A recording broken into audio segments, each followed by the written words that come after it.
All right दोस्तों, क्या हाल चाल आपके। उम्मीद करता हूं जबरदस्त होंगे। देखो, आज आपकी यूनिट है इंश्योरेंस क्लेम। आज आपका चैप्टर स्टार्ट होने वाला है इंश्योरेंस क्लेम। इंश्योरेंस क्लेम, यहां पे कौन से इंश्योरेंस की बात हो रही है और कौन सा क्लेम आपको निकालना है, इस चैप्टर में कैलकुलेशन कौन सी है और कंटेंट्स कौन कौन से आपके कवर्ड होंगे, सारी बातें हम डिस्कस करेंगे आज के सेशन में। सर, क्या आज हम पढ़ेंगे? नहीं लल्लू लाल, पढ़ेंगे तो बिल्कुल। तो 2 से 4 मिनट लगेंगे ना डिस्कस करने में कि क्या पढ़ना है इस चैप्टर के अंदर। तो सबसे पहले मैं आपको एक थोड़ा सा छोटा सा इंट्रोडक्शन देना चाहता हूं 2 से 4 मिनट का, कि इंश्योरेंस क्लेम आपका चैप्टर की रिक्वायरमेंट आपको क्यों पड़ रही है। राइट। अब आप जानते हो, आप जो कोर्स कर रहे हो डियर, दैट इज आपका सीएमए। आप लोग कॉस्ट एंड मैनेजमेंट अकाउंटेंट्स हो, और इंश्योरेंस क्लेम आप क्यों निकालना चाहोगे वो मैं आपको बताता हूं। यहां पे सबसे पहले तो आप भूल जाओ कि आप जो है, आप कोई सा कोर्स कर रहे हो या फिर जो भी आप बनने वाले हो। क्योंकि इंश्योरेंस क्लेम जो आपका चैप्टर है, वो आप एज एन अकाउंटेंट कैलकुलेट नहीं करते डियर। जो इंश्योरेंस क्लेम है वो आप एज अ सर्वेयर कैलकुलेट करते हो। सर, सर्वेयर कौन होता है? सर्वे करने वाला। जब किसी भी कार का एक्सीडेंट हो जाता है, किसी ट्रक का एक्सीडेंट हो जाता है, कहीं पे आग लग जाती है, कहीं पे भी कोई भी प्रॉब्लम आ जाती है, नेचुरल कैलेमिटी आ जाती है, तो इंश्योरेंस, तो लॉस जो आपका होता है ना, आग से लगने वाला नुकसान या फिर जो नेचुरल कैलेमिटी से नुकसान होता है, उस नुकसान को कैलकुलेट करने के लिए उस साइट पे एक सर्वेयर को भेजा जाता है। फॉर एग्जांपल, मान लो यहाँ पे जैसे एक गोडाउन है किसी भी आपकी कंपनी का, जहां पे मोबाइल मैन्युफैक्चरिंग शॉप है। अब इसमें आग लग गई। अब यहां पे आग से कितना नुकसान हुआ, ये चेक करने के लिए एक सर्वेयर को भेजा जाता है। तो इस चैप्टर में कृपया करके अपना अकाउंटेंट वाले दिमाग को साइड कर दें। मैं ऐसा क्यों कह रहा हूं, उसका रीजन है डियर। अगर आपने यहां पे अकाउंटेंट वाला दिमाग लगाया, तो पता है आप क्या बोलोगे? सर, हमने तो अकाउंटिंग स्टैंडर्ड में ये पढ़ा था। सर, हमने तो फाइनेंशियल स्टेटमेंट्स में ये पढ़ा था। सर, हमने तो वो अकाउंटिंग प्रिंसिपल्स में ये पढ़ा था। आप यहां पे कुछ और बता रहे हो। लल्लू लाल, मैंने अभी बताया आपको यहां पे क्या नहीं बनना, अकाउंटेंट। आपको यहां पे किसके तरीके से सोचना है, surveyor.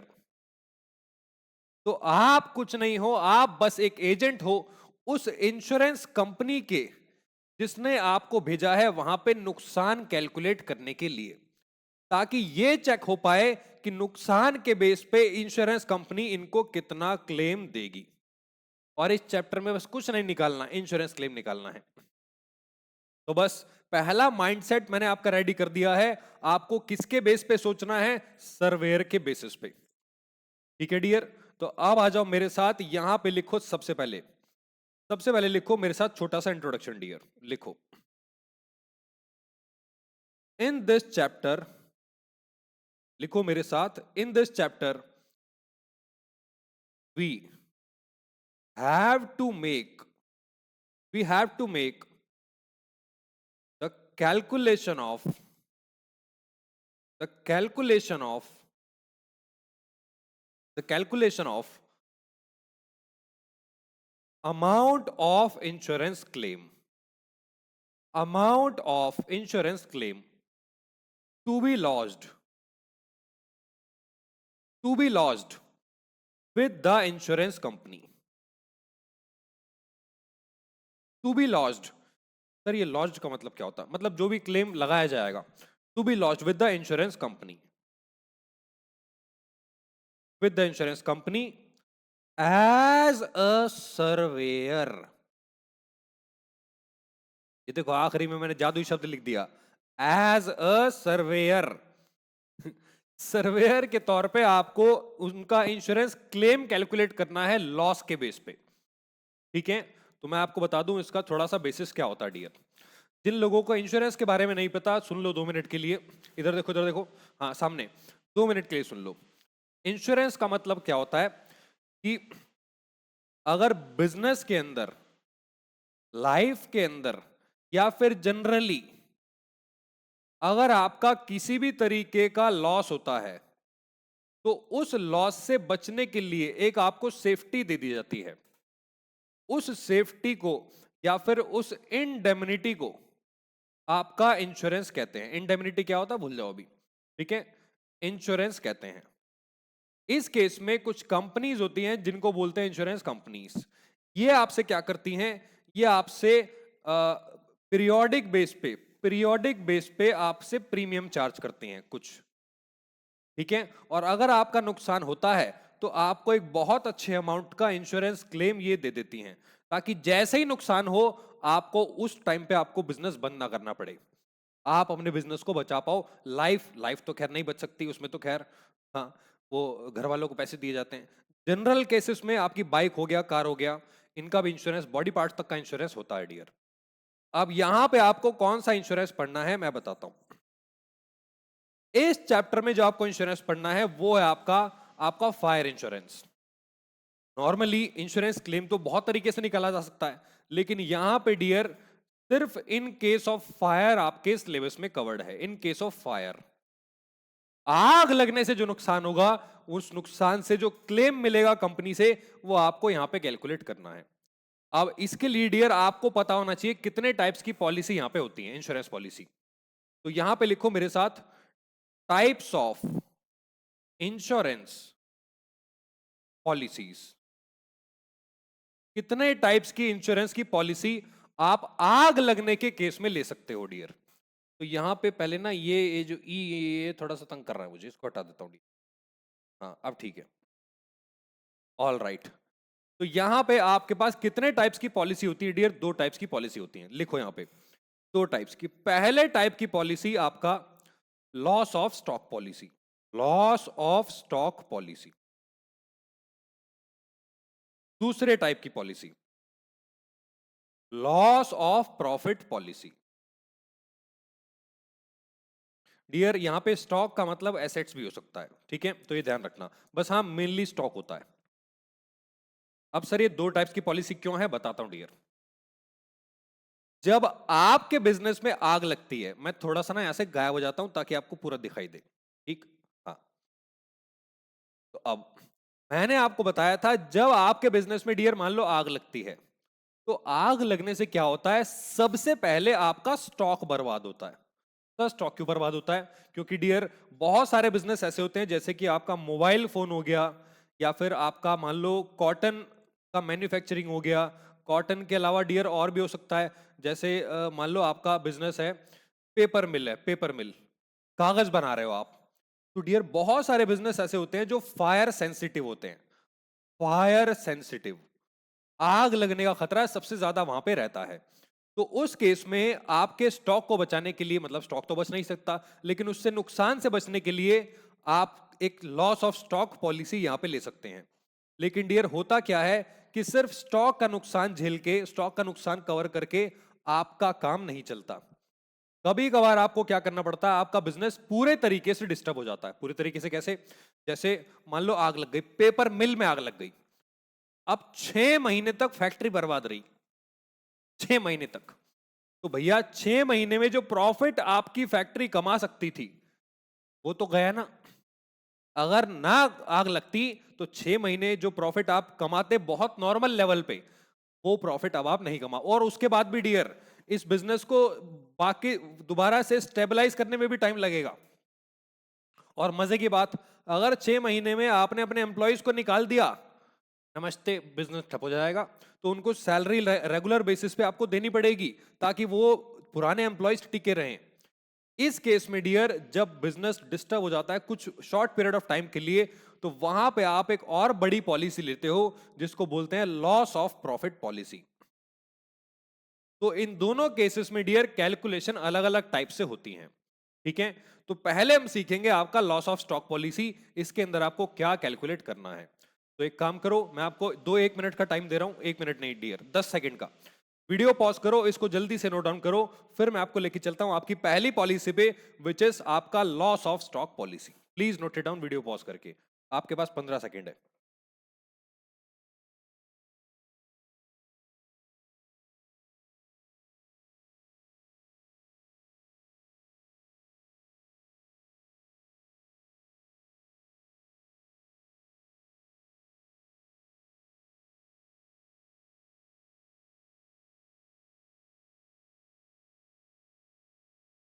All right dear, I hope आपने इसको नोट कर लिया है। अब मैं आपको लेके चलता हूं डियर आगे। अब मैं आपको लेके चलता हूं आपका आगे लॉस ऑफ स्टॉक पॉलिसी पे। आ जाओ मेरे साथ, आ जाओ। लिखो यहां पे, हेडिंग डाल दो। हेडिंग डाल दो आपका loss of stock policy. Loss of stock policy, आ जाओ। हेडिंग डाल दो, लॉस ऑफ स्टॉक पॉलिसी। डाल दिया आपने हेडिंग? हाँ सर, डाल दी। तो अब डियर, ये जो लॉस ऑफ स्टॉक पॉलिसी होती है, इसके अंदर आपको क्या पढ़ना है? ठीक है, तो इसमें मेरे साथ एक और हेडिंग डालो आपका, टॉपिक्स या फिर स्टेप्स। देखो, आपको लॉस ऑफ स्टॉक पॉलिसी में क्या कवर करना है, मैंने आपको चैप्टर की स्टार्टिंग में लिखवाया कि आपको इंश्योरेंस क्लेम कैलकुलेट करना होता है। तो उस इंश्योरेंस क्लेम को कैलकुलेट करने के कुछ स्टेप्स होते हैं डियर। पहला स्टेप है डियर, पहला स्टेप लिखो, step number 1, calculation of stock on the date of fire. On the date of fire, भैया जिस डेट को आग लगी उस डेट पे आपका स्टॉक कितना था, तभी तो पता लगेगा कि लॉस कितना हुआ है। तो पहला स्टेप क्या है, आपको कैलकुलेट करना है stock on the date of fire. Step number 2, step number 2, step number 2 में आपको निकालना है कि आपका लॉस कितना हुआ। सर, जितना माल जल के राख हुआ होगा उस डेट पे, वही तो लॉस हुआ होगा। नहीं ले लो लाल भाई, मान लो आपके पास एक शॉप है। ठीक है, ये आपके एक शॉप है। अब इसमें 4 डिपार्टमेंट हैं, डिपार्टमेंट 1, डिपार्टमेंट 2, डिपार्टमेंट 3, डिपार्टमेंट 4। इन चारों में आपका सामान रखा हुआ है, गुड्स। डिपार्टमेंट 1 में एक चिंगारी उठी और आग लगना चालू। ये फैल गई डिपार्टमेंट 2 में, 3 में आ गई और 4 तक आते आते बुझ गई। अब यहां पे डियर, पूरी दुकान के अंदर जो स्टॉक था वो था आपका stock on the date of fire. लेकिन इसमें से जो जल के राख हो गया, इसको बोलते हैं लॉस ऑफ स्टॉक। तो यहां पे जो माल आपका बच गया उसको तो आप बेच ही सकते हो ना। मैं कह रहा हूं चलो एक बार को ये भी जल गया, ये भी थोड़ा सा जल गया, चलो। लेकिन जला हुआ माल भी डियर, कभी कभार कुछ माल सस्ते में बेचा जा सकता है अपना नुकसान भरने के लिए, जिसको हम साल्वेज स्टॉक कहते हैं, साल्वेज स्टॉक या फिर रेजिडुअल स्टॉक। तो उस केस में निकाला जाता है आपका एक्चुअल लॉस ऑफ स्टॉक। तो दूसरे स्टेप में लिखो, calculation of actual loss of stock. अरे सारा माल जल के बर्बाद हो भी जाए तब भी कुछ माल ऐसा होता है जो आप सस्ते में कबाड़ में स्क्रैप में बेच सकते हो, राइट? तो एक्चुअल लॉस इंश्योरेंस कंपनी कहती है भैया एक मिनट, अगर आप माल बेच रहे हो चाहे 10 रुपए का बेचो, नुकसान की भरपाई तो हो रही है ना, वो हम नहीं देंगे आपको। अगर आप साल्वेज वैल्यू में स्टॉक बेच रहे हो तो इंश्योरेंस कंपनी वो पैसा आपको नहीं देगी, क्योंकि वो पैसा आपको मिल गया। तो डियर, यहां आपको निकालना होता है एक्चुअल लॉस ऑफ स्टॉक। अब वो कैसे निकलता है डियर, यहां पे उसका फॉर्मूला लिखो।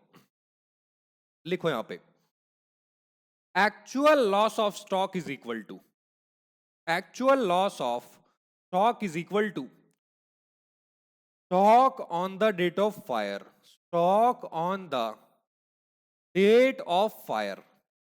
इसमें से क्या होता है, इसमें से माइनस कर देते हैं आपका salvage value of stock. Salvage value of stock, salvage value का मतलब स्क्रैप। ठीक है, इसको समझने के लिए आप स्क्रैप लिख सकते हो। ये स्क्रैप है डियर, स्क्रैप, कबाड़ में। तो मान लो आपका 10 लाख का माल जल के बर्बाद हुआ और आपने 50,000 का माल बेच दिया, तो आपका 9,50,000 का एक्चुअल लॉस निकल के आएगा। ठीक है, तो यहां पे डियर इसको बोलते हैं एक्चुअल लॉस ऑफ स्टॉक। ये आपका दूसरा स्टेप होता है आपकी कैलकुलेशन में। अब आ जाओ अपने स्टेप नंबर 3 पे। आपने स्टॉक निकाल लिया डेट ऑफ फायर का, आपने एक्चुअल लॉस निकाल लिया। अब हम निकालेंगे इंश्योरेंस क्लेम। तो स्टेप नंबर 3, इसमें लिखो calculation of amount of claim. यहां पे आप निकालते हो अमाउंट ऑफ क्लेम। सर ये कैसे निकलता है, ये डियर हम डिस्कस करेंगे आपका later, to be discussed later, क्योंकि पहले हमें सीखना है आपका पहला step, which is calculation of closing stock on the date of fire. तो मैं आपको 5 से 10 सेकंड का टाइम देता हूं, वीडियो पॉज करना, इसको नोट डाउन करना, फिर मैं आपको लेके चलता हूं आपके फर्स्ट स्टेप पे, which is the calculation of stock on the date of fire, और हम इसका एक क्वेश्चन भी करेंगे डियर। सर अभी से क्वेश्चन, यस, तभी तो आपको समझ में आएगा कि ये काम कैसे करता है। आ जाओ लिखो जल्दी से।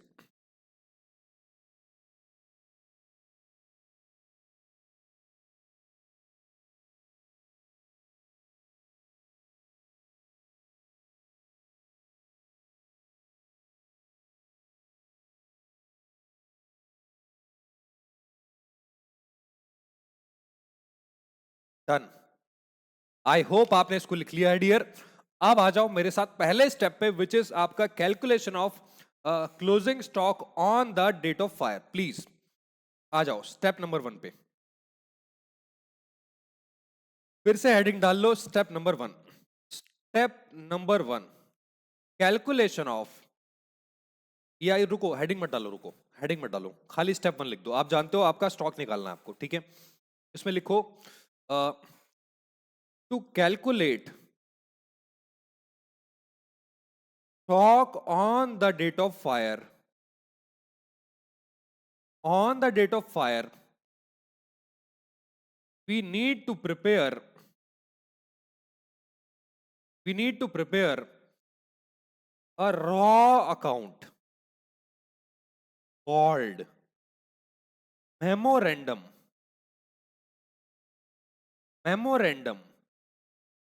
trading account। सर ये क्या है, बताता हूं डियर, बताता हूं। देखो मान लेते हैं 1 अप्रैल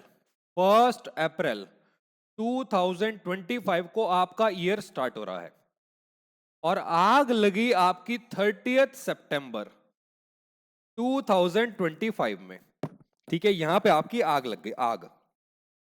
अब मुझे एक बात बताओ, जिस डेट को आग लगी, इस डेट पे आपको कैसे पता कि कितना स्टॉक आपके पास था? क्या आपने कैलकुलेशन करी थी? अरे बोलो ना यार, क्या आपने कैलकुलेशन करी थी? नहीं होती। नॉर्मली स्टॉक की कैलकुलेशन साल के एंड में होती है। यहां तो आपने कैलकुलेशन की ही नहीं होगी, स्टॉक का रजिस्टर बनाया ही नहीं होगा। तो डियर, फायर वाली डेट को, जिस डेट को आग लगती है, उस डेट का स्टॉक की इंफॉर्मेशन भी जल के राख हो सकती है। अरे जब स्टॉक ही जल गया तो पता कैसे चलेगा कितना माल बचा है? तो आपको एस्टिमेट लगाना पड़ेगा ना। तो कभी कभार जब क्वेश्चन में ये गिवन नहीं होता, कभी कभार क्या बताऊं, 100% ही गिवन नहीं होता, क्योंकि अगर ये गिवन होगा डियर, तो अमाउंट ऑफ क्लेम निकालना बहुत आसान हो जाएगा, क्योंकि यही आपका पूरा चैप्टर स्टॉक के ऊपर टिका हुआ है, पूरा चैप्टर, ठीक। और स्पेशली पहला topic loss of stock policy. तो स्टॉक निकालना आपका पहला धर्म है। कैसे निकालना है? आपको एक अकाउंट बनाना पड़ता है, मेमोरेंडम ट्रेडिंग अकाउंट। सर ये ट्रेडिंग अकाउंट तो हमने सुना था, ये मेमोरेंडम कौन सी आंटी का नाम है? ये कोई आंटी का नाम नहीं है डियर। मेमोरेंडम का मतलब होता है आपका कच्चा अकाउंट, रॉ अकाउंट। मैं लिखा ना यहाँ पे रॉ अकाउंट। तो रॉ अकाउंट का मतलब क्या होता है बताता हूं। अगर आप नॉर्मल ट्रेडिंग अकाउंट बनाओगे, जो कि आप बचपन से पढ़ते आ रहे हो, opening stock, purchase, direct expenses debit side में, और क्लोजिंग स्टॉक और सेल्स आपकी क्रेडिट साइड में, तो निकलेगा ग्रॉस प्रॉफिट, वो हो जाएगा ट्रेडिंग। कोई भी कंप्लीट अकाउंट बनता है तो उसके अंदर वही चीजें आती हैं जो आती हैं।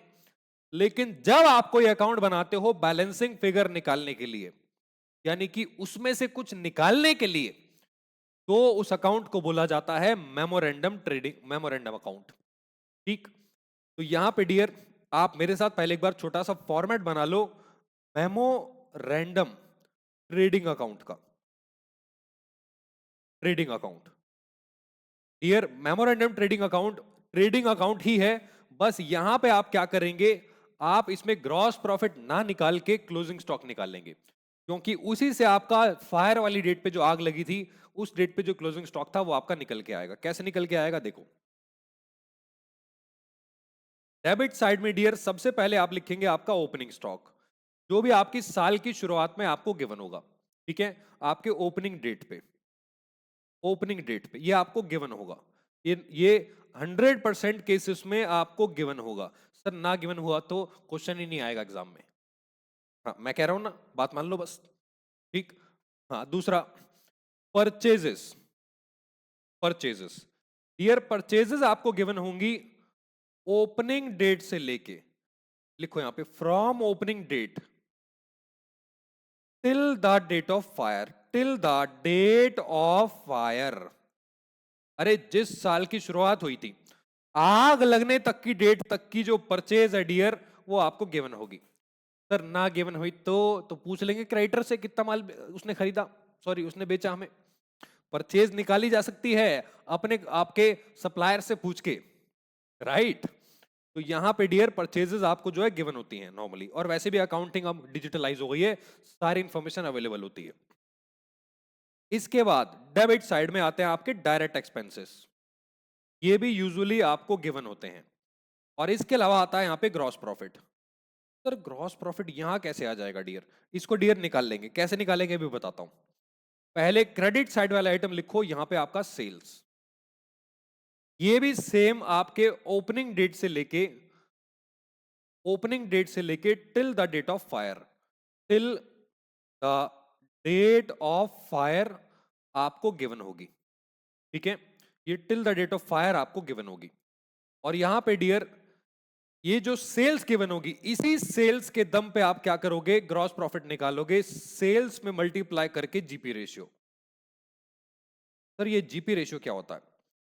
जीपी रेशियो का मतलब है, फॉर एग्जांपल आपकी सेल्स आपको 5 लाख रुपए गिवन है और आपका जीपी रेशियो 20% है, यानी कि हर साल ऑन एन एवरेज जो आप प्रॉफिट कमाते हो, हर साल ऑन एन एवरेज जो आप प्रॉफिट कमाते हो वो आपका 20% है।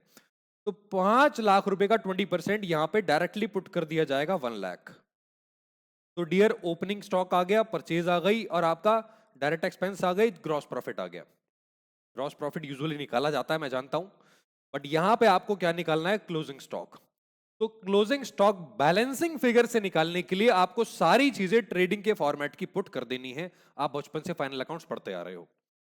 तो डियर इसका जब हम डेबिट साइड का टोटल कर देंगे, तो क्रेडिट साइड में से सेल्स हटाने के बाद निकल के आएगा आपका stock on the date of fire, stock on the date of fire. ये आपका यहां पे आ जाएगा बैलेंसिंग फिगर से, बैलेंसिंग फिगर से। ठीक है, यही था आपका पहला स्टेप। अभी काम करते हैं, मैं आपके लिए कुछ कॉन्सेप्ट बेस्ड क्वेश्चंस लेके आया हूं, तो वो हम करते हैं डियर पहला क्वेश्चन। बट पहले आप इसको वीडियो पॉज करके इस फॉर्मेट को जल्दी से नोट डाउन कर लीजिए। ठीक है, 10-15 सेकंड का टाइम देता हूं आपको, वीडियो पॉज करके नोट करना, फिर हम लेके चलता हूं आपको अगले क्वेश्चन, मतलब पहले क्वेश्चन पे। प्लीज नोट इट डाउन जल्दी से।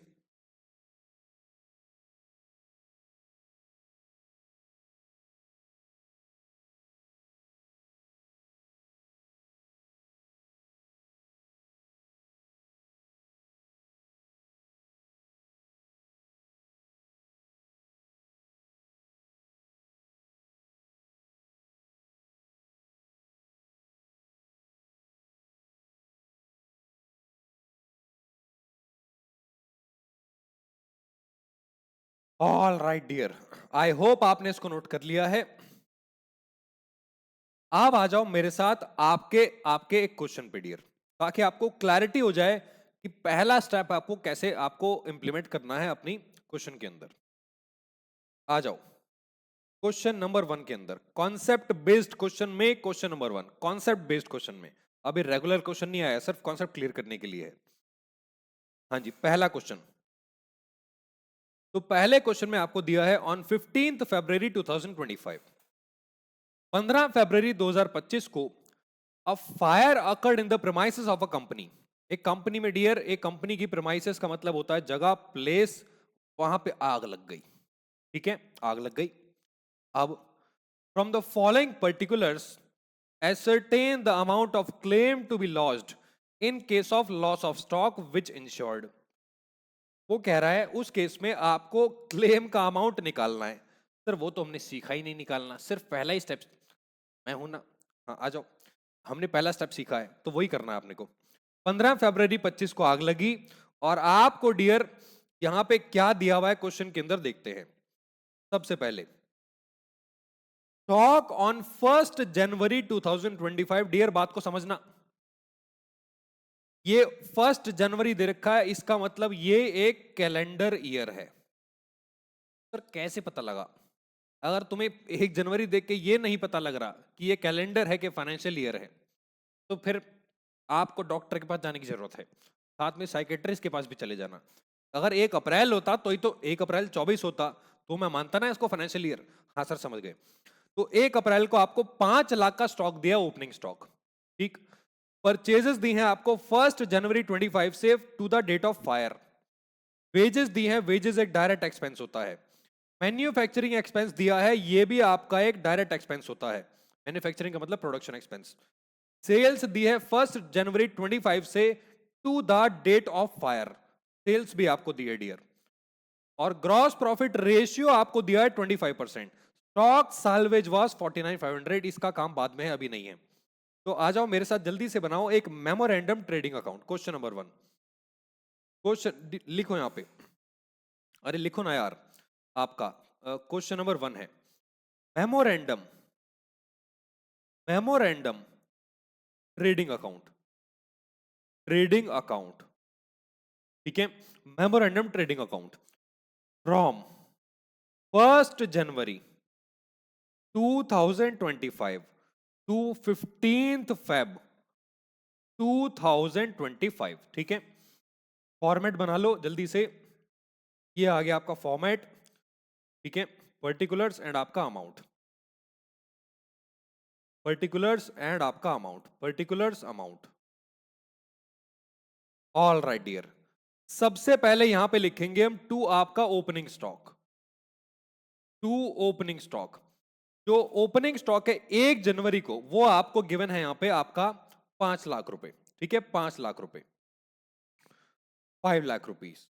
और डियर आपको जो परचेजेस दिए हैं, 2 परचेजेस, ये आपको दी है 7,50,000 रुपीस की। सर कहां है परचेज? ये परचेज है डियर, मैंने देख लिया ना, ये परचेज है। अब उसके बाद आपको दिया वेजेस और मैन्युफैक्चरिंग एक्सपेंसेस 2.5 लाख और आपका 1.5 लाख। तो यहां लिखो आपका 2 वेजेस 2,50,000 एंड 2 मैन्युफैक्चरिंग एक्सपेंसेस 1,50,000, ठीक। हाँ सर। अब डियर इसके बाद यहां पे आपको दे रखा है सेल्स आपकी 1 जनवरी से डेट ऑफ फायर तक की 12 लाख रुपए की, और ग्रॉस प्रॉफिट रेशियो 25%। तो क्रेडिट साइड में लिखो आपका बाय सेल्स 12 लाख रुपीस, ठीक है। और इसी सेल्स से आपका जनरेट होता है ग्रॉस प्रॉफिट। तो फॉर्मेट थोड़ा एक्सटेंड करते हुए डियर, इसी 12 लाख से हम क्या निकाल लेंगे, डेबिट साइड में आपका gross profit, to gross profit 12 lakh रुपए का 25%। तो 12 लाख रुपए का 25% कितना होता है आपका? 3 लाख रुपए। तो जी 3 लाख रुपए आ गया। अब डेबिट साइड का यहां पे जल्दी से टोटल कर दो, तो कितना है आपका? 5 लाख, कैलकुलेटर निकाल लो, plus 7.5 lakh, plus 2.5 lakh, plus 1.5 lakh, और प्लस आपका 3 लाख। लो जी 19,50,000 का आपका यहां पे टोटल आ रहा है। 19,50,000 दोनों साइड में आपका जो टोटल है वो लिख देंगे। अब इसमें से माइनस कर दो आपकी सेल्स, तो यहां निकल के आ जाएगा आपका by stock on the date of fire, stock on the date of fire. 1950 में से 12 हटाएंगे तो ये बचेगा आपका 12 लाख, 7 लाख 50 बचेगा, 7,50,000 बैलेंसिंग फिगर। तो आपने क्या किया, स्टॉक निकाल लिया। बताओ कितना टाइम लगा? 2 से 5 मिनट। आपको तो और भी कम टाइम लगेगा, ये तो मुझे एक्सप्लेन करना पड़ा। तो 7.5 लाख का स्टॉक आपके पास आ गया है। बट आपको खाली स्टॉक नहीं निकालना डेट ऑफ फायर का, आपको अमाउंट ऑफ क्लेम निकालना है। मुझे बताओ मैंने 3 स्टेप्स आपको कौन से लिखवाए थे डियर? 3 स्टेप्स। अरे जल्दी बताओ, 3 स्टेप फॉर्मूला में मैंने आपको क्या बताया था? सर आपने बताया था कि पहले स्टेप में हमें आपका क्लोजिंग स्टॉक निकालना है, जो हमने निकाल लिया। दूसरे स्टेप में एक्चुअल लॉस ऑफ स्टॉक निकालना है, और तीसरे स्टेप में अमाउंट ऑफ क्लेम। तो बस पहले अब आप दूसरा स्टेप फॉलो कर लो। जो स्टॉक आपने निकाला उसमें से हम साल्वेज वैल्यू को माइनस कर देंगे, दूसरा स्टेप। तो बस यहां पे आप आ जाओ डियर, नीचे आ जाओ इसी फॉर्मेट के नीचे, यहां पे लिखो actual loss of stock is equal to stock on the date of fire minus में साल्वेज वैल्यू ऑफ स्टॉक। और ये जो वैल्यू है डियर क्वेश्चन में आपको ऑलरेडी गिवन है। कितनी गिवन है एक बार देखो, stock salvage was 49,500, stock salvage was 49,500। तो यहां पे जो है आपका स्टॉक था 7,50,000, उसमें से माइनस कर दो 49,500, तो एक्चुअल जो लॉस आ रहा है आपका वो आपका आ जाएगा माइनस 49,500 करके 7,05,000। अब डियर इस क्वेश्चन में ना, इस क्वेश्चन में, in this question amount of policy is not given. इस क्वेश्चन में आपको इंश्योरेंस की पॉलिसी का अमाउंट गिवन नहीं है। सर ये क्या अमाउंट होता है? अरे आप एक इंश्योरेंस अमाउंट का इंश्योरेंस करते हो ना, 10 लाख, 50 लाख, 1 करोड़, 100 करोड़, तो जितने का इंश्योरेंस आपने लिया था वो गिवन नहीं है, तभी तो पता लगता कि कितना क्लेम कंपनी देगी। तो डियर यहां पे एज्यूम कर लिया जाएगा जितना आपका लॉस हुआ वही आपका अमाउंट ऑफ क्लेम है। ठीक है, therefore amount of claim is equal to amount of loss, यानी कि 7,05,000। जब आपको ये गिवन ना हो कि कितना अमाउंट पॉलिसी का है, तो जो लॉस हुआ वही आपका क्लेम हो जाएगा, इतना अमाउंट आपको इंश्योरेंस कंपनी से मिल जाएगा। ऐसा होता नहीं है डियर, गिवन होता है, बट मैं आगे जाके आपको कराऊंगा। अभी हमें सिर्फ ये सीखना था कि मेमोरेंडम ट्रेडिंग अकाउंट काम कैसे करता है। तो 10 सेकंड का टाइम दे रहा हूं, मेमोरेंडम ट्रेडिंग अकाउंट को नोट करो, फिर मैं आपको लेके चलता हूं आगे। ठीक है, अगले कॉन्सेप्ट पे जल्दी से नोट इट डाउन।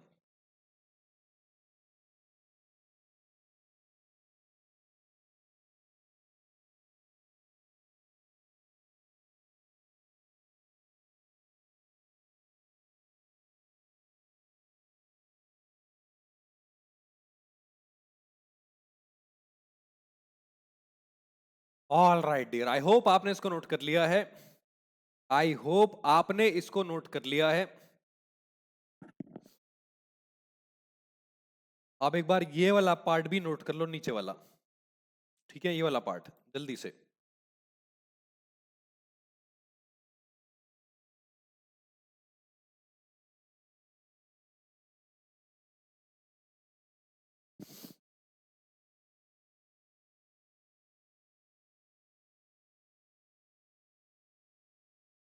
हाँ जी, डन। तो आई होप आपने इसको नोट कर लिया है। अब आ जाओ मेरे साथ आपके अगले कॉन्सेप्ट पे। देखो होता क्या है कि आपने यहां पे एक मेमोरेंडम ट्रेडिंग अकाउंट बनाया, ठीक है, समझ में आता है। लेकिन होता क्या है डियर, ये दिखने में तो बड़ा आसान लग रहा है और है भी, लेकिन यहां पे कुछ सिनेरियो क्रिएट हो सकते हैं। सर कौन से सिनेरियो? सर स्टेप्स के अंदर, सिनेरियो के अंदर हो सकते हैं। वो सिनेरियो मैक्सिमम पॉसिबिलिटी क्या हो सकती है वो मैं आपको बताने वाला हूं। ठीक है, कि भयानक से भयानक वो क्या दे सकता है। लिखो मेरे साथ, आ जाओ लिखो। सॉरी, ऊपर वाले कॉन्सेप्ट के बाद लिखना, मतलब आप तो क्वेश्चन के बाद ही लिखना, बेसिकली मैं उसके नीचे लिख रहा हूं। ठीक है, यहां पे लिखो dear, while calculating stock on the date of fire, there may be a few scenarios। मैं आपको बताता हूं क्या सिनेरियो, बेसिकली कौन सा सिनेरियो बताता हूं और क्यों, उसका रीजन भी बताता हूं। देखो ऊपर आपने क्या किया था मेमोरेंडम ट्रेडिंग के अंदर, इधर देखो ना, इधर, हाँ इधर इधर, आपने ये देखो, ये सेल है, सेल गिवन होती है, गिवन होती है, ये गिवन होती है, इसके ऊपर आपने जीपी रेशियो अप्लाई किया था, और इस क्वेश्चन में जो पहला क्वेश्चन आपने किया उसके अंदर ये रेशियो आपको गिवन था, दिया हुआ था। बट डियर, अगर ये दे दिया जाए फिर तो हो गया क्वेश्चन आसान। इसलिए जीपी रेशियो को लेके क्वेश्चन आपको थोड़ा सा तंग कर सकता है। कैसे तंग करेगा, लिखो मेरे साथ यहां पे, सिनेरियो 1, ठीक है, सिनेरियो 1, पहला, GP ratio, sorry, when the GP ratio, when the GP ratio is already given. तो अगर ये आपको ऑलरेडी गिवन हो तो भैया कोई समस्या नहीं आएगी, no problem, no problem. GP rate apply करो सेल्स के ऊपर, निकाल लो क्लोजिंग स्टॉक, हो गया धमाका, कोई प्रॉब्लम नहीं आएगी। और ये आप ऑलरेडी कर चुके हो पहले एग्जांपल के अंदर, पहले क्वेश्चन के अंदर। लेकिन सिनेरियो 2, सिनेरियो 2 में लिखो, यहां पे सिनेरियो 2 में लिखो, when the GP ratio is not given but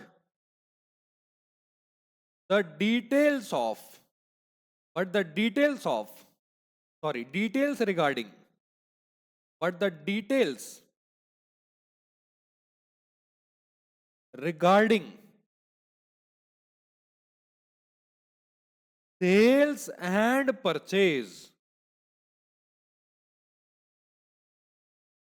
sales and purchase and stock for the previous year, for the previous year are given।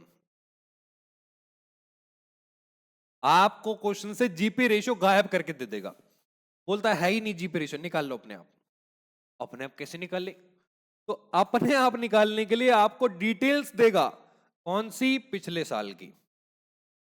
पिछले साल की डिटेल्स का मतलब है, मैं आपको बताता हूं कैसे, देखो इधर देखो, इधर देखो, ये मान लो आपका ईयर दिया हुआ है, ठीक है, ये आपका प्रीवियस ईयर है, ये आपका करंट ईयर है।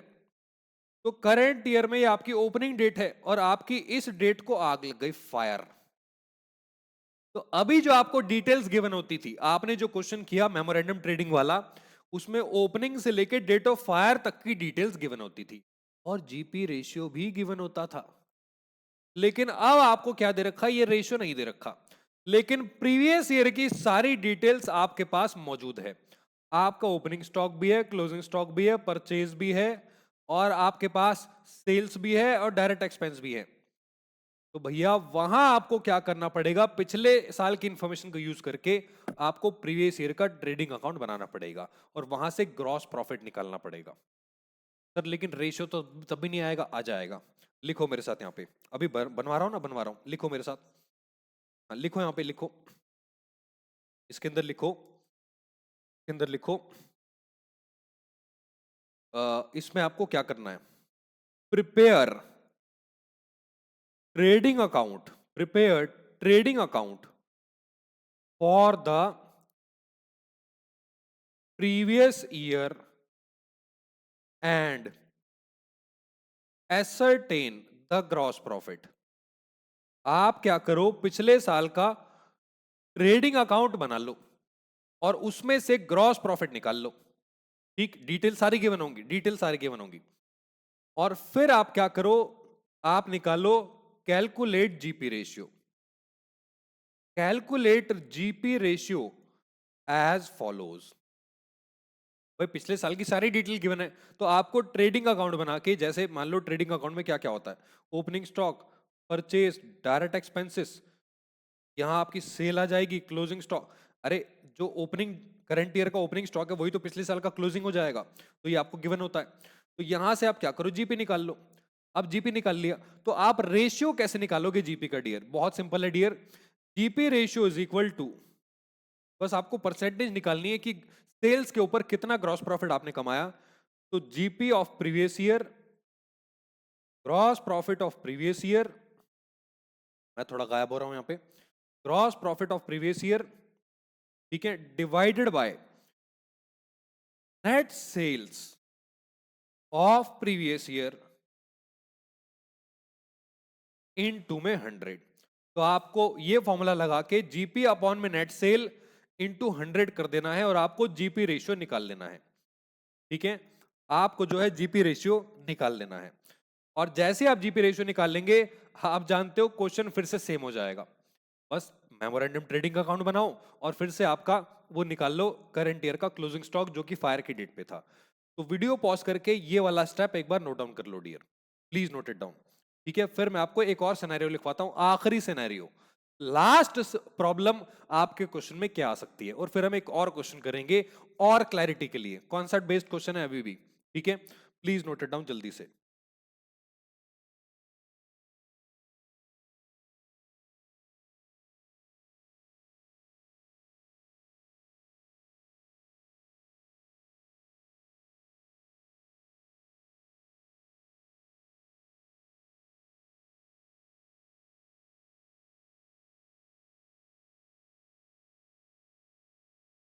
हाँ जी, डन।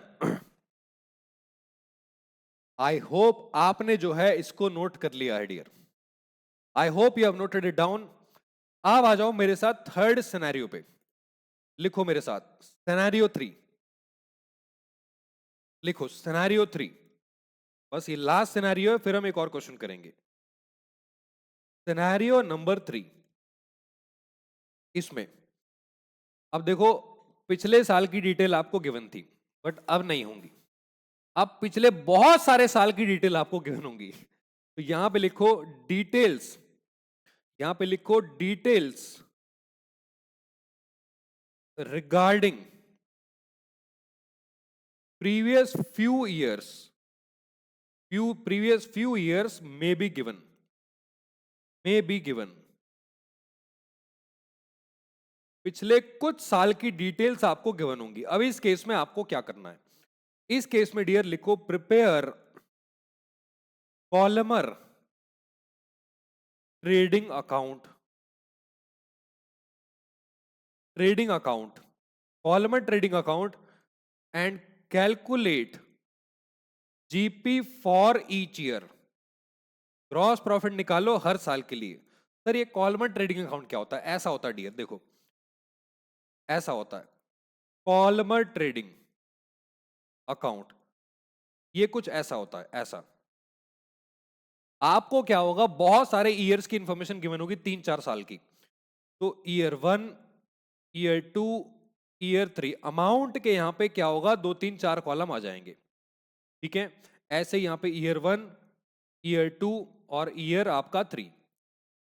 तो इस केस में आपको क्या करना है, कॉलमर ट्रेडिंग अकाउंट यहां पे बना देना है, ठीक, कॉलमर ट्रेडिंग।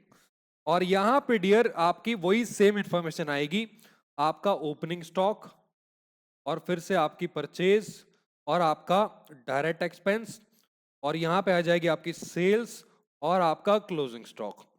यहां पे सारी चीजें आपको पिछले कुछ साल की गिवन होंगी। तो आपको पिछले कुछ साल का अलग अलग से हर साल का ग्रॉस प्रॉफिट यहां पे कैलकुलेट कर देना है बैलेंसिंग फिगर से, ठीक। और यहां पे आपका कॉलमर ट्रेडिंग बंद हो जाएगा। आपको हर साल का ग्रॉस प्रॉफिट निकाल देना है, ठीक। इसके बाद आपको क्या करना है, इसके बाद calculate GP ratio for each year. आप हर साल का जीपी रेशियो निकाल दो। जैसे कि मान लो यहां पे सेल्स 10 लाख है और जीपी 2 लाख आ रहा है, तो पहले साल का जीपी रेशियो 20% हो गया। यहां पे आपकी सेल मान लो 20 लाख है और आपका 5 लाख का ग्रॉस प्रॉफिट है, 25% आ गया। पहले साल का 20%, दूसरे साल का 25%। मान लो यहां पे आपकी मान लो फिर से 10 लाख की सेल है और आपका मान लो यहां पे 3 लाख का ग्रॉस प्रॉफिट है, तो यहां पे 30% का ग्रॉस प्रॉफिट आ रहा है। तो हर साल का आपको क्या करना है, जीपी रेशियो निकाल देना है, ठीक है, हर साल का। लेकिन डियर जब आप फायर तक की डेट पे जीपी रेशियो अप्लाई करेंगे तो वहां पे सारे रेट्स आप अप्लाई नहीं कर सकते, आपको एक ही रेट पे जीपी रेशियो अप्लाई करना होगा, सिंगल रेट। तो आपको क्या करना है, आखिरी में निकालना है कैलकुलेट एवरेज जीपी रेशियो। कैसे निकालोगे? आपका GP1 plus GP2 plus GP3 divided by number of years. जैसे यहां पे नंबर ऑफ ईयर्स 3 साल है, ठीक है, जैसे 20, 25, 30, तो आप क्या करोगे, इनका एवरेज निकाल दोगे। मैं गायब हो रहा हूं थोड़ा सा। आप क्या करोगे, इनका एवरेज निकाल दोगे। 20 प्लस 25 प्लस 30 डिवाइडेड बाय 3, तो एवरेज रेशियो जीपी का रेशियो आ जाएगा यहाँ पे 25%।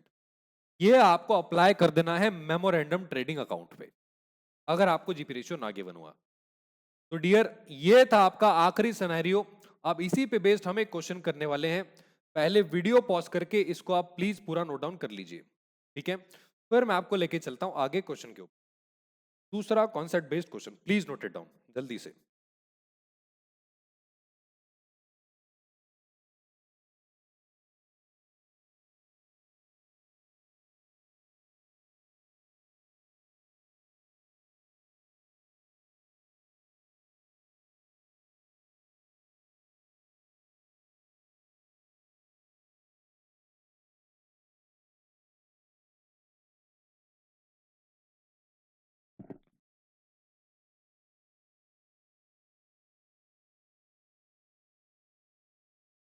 All right dear, done. क्या आपने इसको कर लिया है?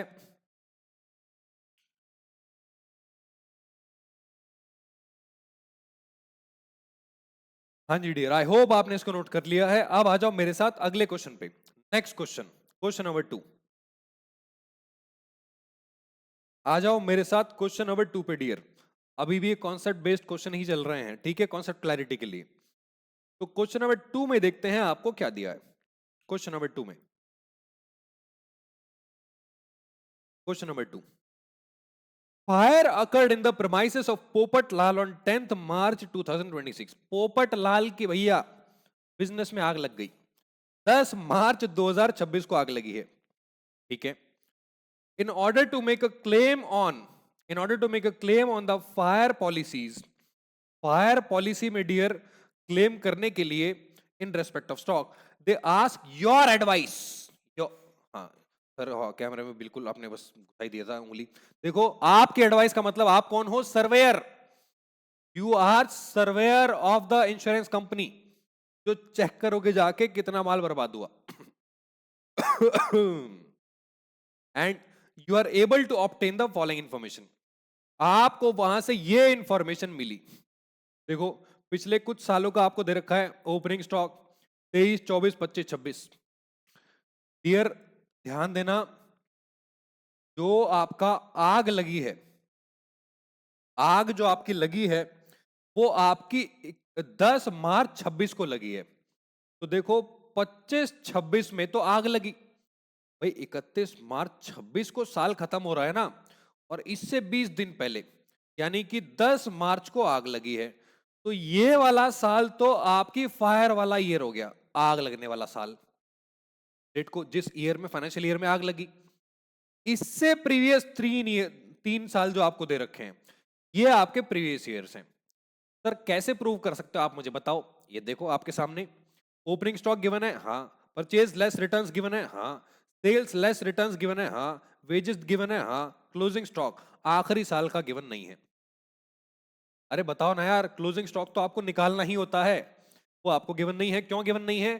क्योंकि आपको मेमोरेंडम ट्रेडिंग अकाउंट बनाना पड़ेगा, उसके लिए आपको चाहिए जीपी रेशियो। क्या कहीं पे आपको जीपी रेशियो गिवन है क्वेश्चन में? देखो, stock salvage was 15,400, salvage stock दे रखा है, माइनस हो जाएगा। It was the practice of the firm to value the stock at 5% less cost. एक नया पॉइंट यहां पे आ गया डियर, नया point.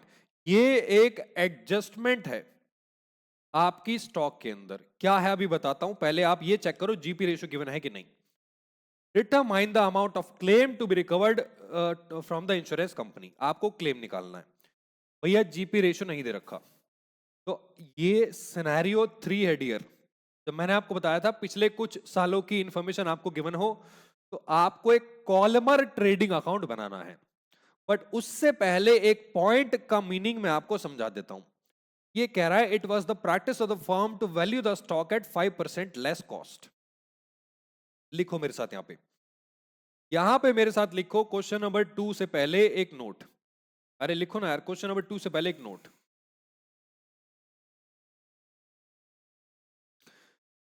In case of in case of under valuation of stock,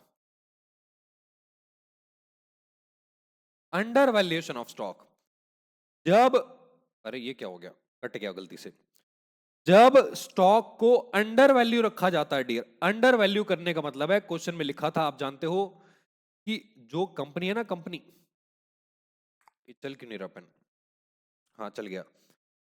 जब स्टॉक की वैल्यू 5% कम रखी जाती है, मतलब नॉर्मल मान लो 1,000 रुपए का स्टॉक है और इसमें से 5% यानी कि 50 रुपए आपने कम कर दिए, 950 रुपए का स्टॉक है, तो ये आपने क्या किया है, 5% कम पे उसको वैल्यू किया है।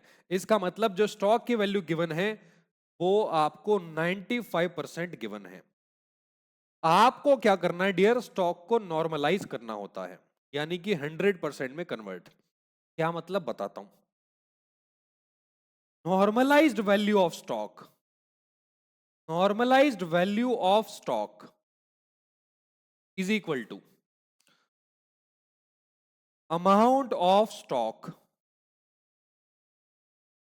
अमाउंट ऑफ स्टॉक इनटू में 100 divided by 100 minus under valuation percentage, 100 minus under valuation percentage. हट जा जल्दी, इसको दोबारा लिख रहा हूं dear. 100 minus under valuation percentage.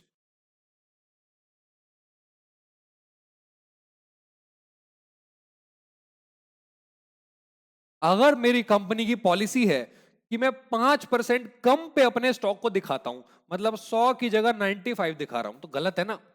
Normal stock तो 100 रुपए ही है। तो अगर आप नॉर्मल स्टॉक नहीं लोगे डियर, तो ग्रॉस प्रॉफिट भी गलत आएगा, और ग्रॉस प्रॉफिट गलत आएगा तो ग्रॉस प्रॉफिट का रेशियो भी गलत आएगा।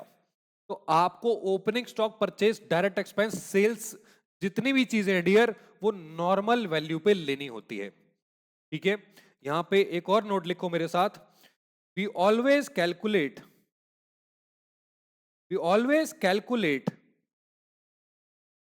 GP ratio using the normal gross profit and sales.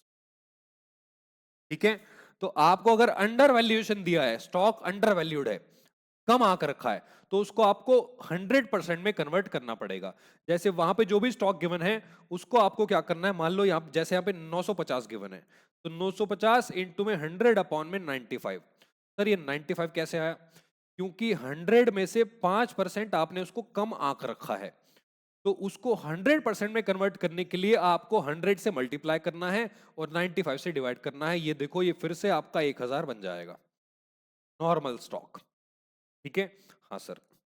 अब डियर ओवर वैल्यूएशन के केस में उल्टा है, यहां पे लिख दो नोट नंबर 2।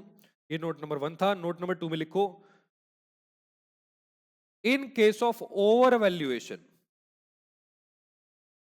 ओवर वैल्यूएशन में डियर यहां पे लिखो normalised value of stock, normalised value of stock is equal to, stock is equal to आपका amount of stock divide, sorry, into में 100 divided by 100 plus over valuation. इसको dear video pause करके एक बार note down कर लो, फिर हम बनाते हैं आपका कॉलमर ट्रेडिंग अकाउंट। ठीक है, आपका क्वेश्चन करते हैं, जल्दी से इसको नोट कीजिए, 10 सेकंड का टाइम देता हूं आपको। मतलब मैं एक एग्जांपल दे भी देता हूं यहाँ पे। मान लो अगर कोई स्टॉक आपने 10% ऊपर आंक रखा है, तो उसको 100 अपॉन में 110 से आपको मल्टीप्लाई करना है। ठीक है, प्लीज नोट इट डाउन जल्दी से।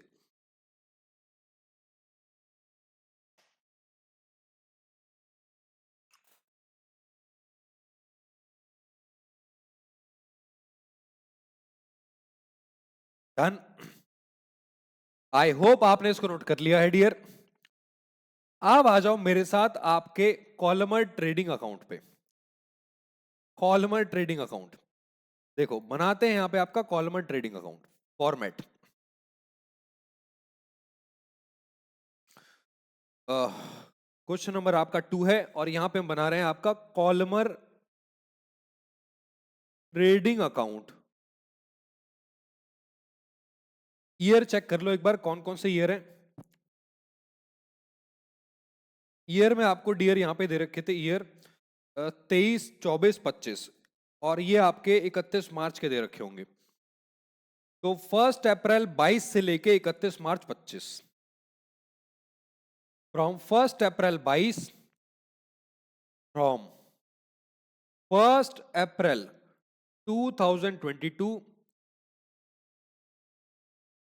टिल 31 मार्च 2025, क्योंकि आखिरी साल डियर फायर वाला है तो यहां पे कॉलमर ट्रेडिंग अकाउंट हम लोग बना देंगे। ठीक है, यहां पे लाइन खींच लो जितने भी आपके ईयर्स आपको गिवन है।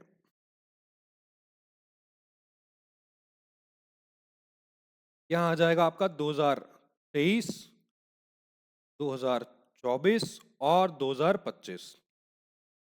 2023, 2024 और 2025। ठीक है, 3 साल आपको गिवन है यहां पे।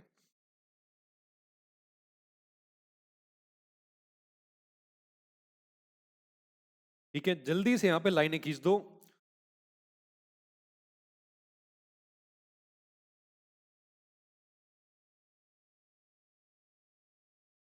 लो जी, फॉर्मेट आपका रेडी हो चुका है।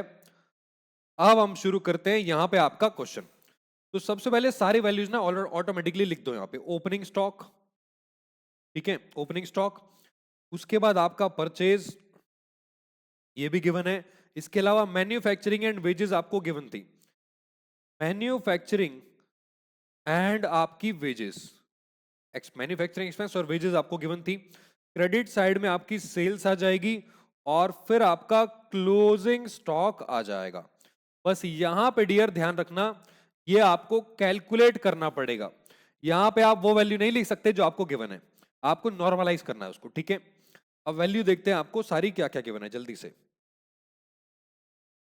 तो वैल्यूज में आपको गिवन था यहां पे ओपनिंग स्टॉक आपको दे रखा है 76,000, एक 14 और एक 52। The stock, the practice of found to value stock at 5% less cost.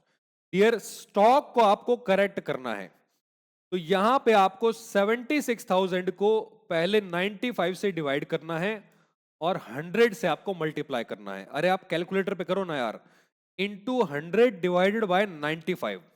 ठीक है, तो 76,000 को आप करेंगे तो ये आपका 80,000 आएगा। ठीक है, 80,000।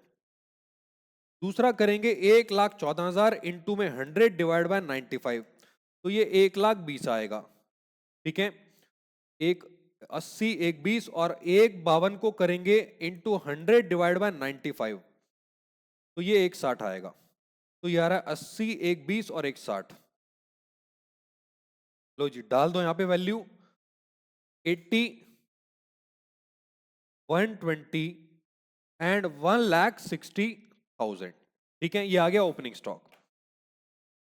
अब डियर, इसके अलावा आपको क्वेश्चन में गिवन है आपका परचेज लेस रिटर्न्स। परचेज पे कोई इंपैक्ट मत डालना। 3,60, 4,30, 4,60, 3,60, 4,30 और 4,60।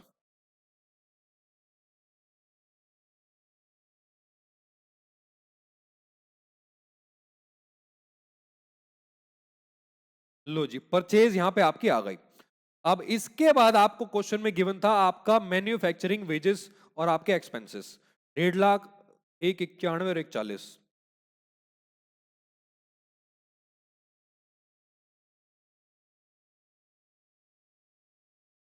एक 91, 191 और आपका 1,40,000। ठीक है, ये आ गया आपका मैन्युफैक्चरिंग एंड वेजेस एक्सपेंसेस। अब आ जाओ अगली डिटेल पे। यहां पे आपको गिवन है आपका closing stock.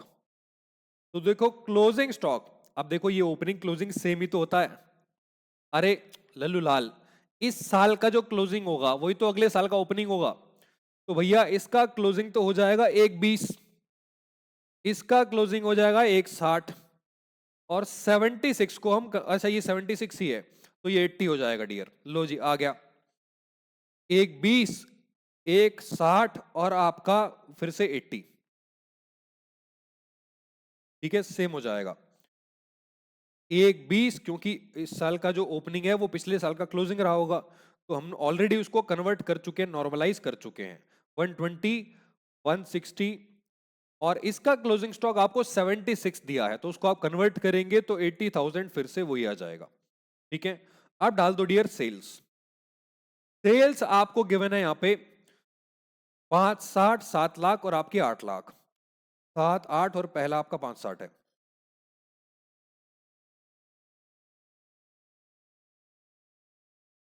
560, 7 lakh and 8 lakh. ठीक है ऑल राइट डियर, अब यहां से निकाल दो आपका ग्रॉस प्रॉफिट तीनों ईयर्स का। जल्दी से टोटल करेंगे, यहां पे टोटल कर दो तीनों साल का और निकाल दो आपका ग्रॉस प्रॉफिट। क्रेडिट साइड का टोटल आ रहा है 560 और 120, 6,80,000।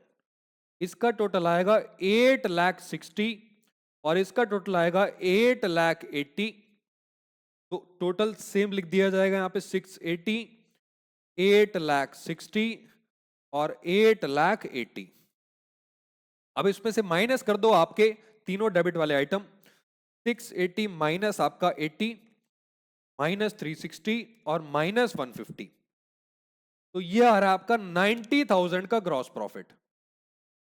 ग्रॉस प्रॉफिट ठीक है बैलेंसिंग फिगर 90,000 पहला ग्रॉस प्रॉफिट। दूसरा निकाल लो 860 माइनस 120 माइनस 430 और माइनस 191, तो 1,19,000 आ रहा है। ठीक है 1,19,000। 880 में से माइनस कर दो तीनों आइटम, माइनस 160 माइनस आपका 4,60,000 और माइनस 140, तो 1,20,000। लो जी पहला काम आपका कंप्लीट हो गया। अब आपको निकालना है डियर तीनों का ग्रॉस प्रॉफिट रेशियो तीनों साल का। तो सबसे पहले GP ratio 2023 is equal to, मुझे बताओ 2023 का ग्रॉस प्रॉफिट कितना था। मुझे बताओ 2023 का ग्रॉस प्रॉफिट आपने कितना निकाला।